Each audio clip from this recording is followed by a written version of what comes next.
Assalamualaikum class 2 students. Hope all of you doing good.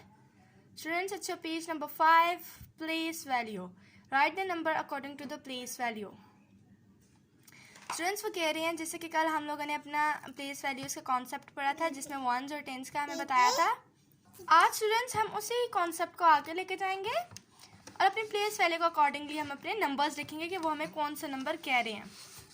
जैसे कि students हमारे पास इधर उन्होंने 3 टेंस दिया हुआ है एंड 6 वंस दिया गया है. वो कह रहे हैं कि टेंस प्लेस पे हमारा 3 है और वंस पे 6 है. तो स्टूडेंट्स मैंने आप लोग को बताया था कि हमारा प्लेस वैल्यू कहाँ से स्टार्ट होती है. राइट साइड पे हम अपनी वंस वैल्यू लिखेंगे और लेफ्ट साइड पे हम अपनी टेंस वैल्यू लिखेंगे. स्टूडेंट्स इस तरह हमारे पास क्या नंबर है 36. क्या हो गया 36. स्टूडेंट्स के पास B है, हमारे पास 0 टेंस एंड 6 वंस. तो स्टूडेंट्स इसका क्या मतलब है. इसका मतलब है कि टेंस वैल्यू पे हमारा 0 है और वंस पे 6 है. तो ये हमारा ब्लैंक में आ जाएगा 0 6. फिर है 5 टेंस एंड 3 वंस. तो स्टूडेंट्स 5 टेंस और 3 वंस का क्या मतलब है कि वो जो वंस प्लेस है उस पर 3 आएगा और टेंस पे 5 आएगा. तो हमारा हो जाएगा 53.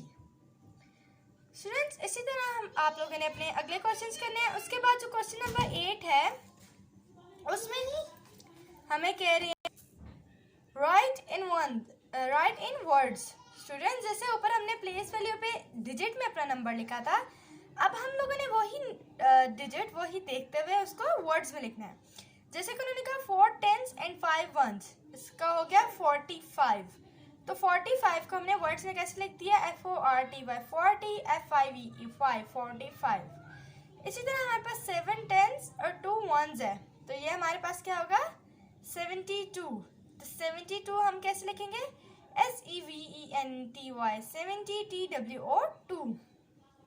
इसके बाद है हमारे पास 3 टेंस एंड 9 वंस, तो ये हमारे पास क्या है 39. तो THIRT 30 NINE 9. तो स्टूडेंट्स उसके बाद जो भी क्वेश्चंस है आप लोगों ने इसी तरह वर्ड्स में लिखने हैं. ओके स्टूडेंट्स, अल्लाह हाफिज, अपना ख्याल रखिएगा.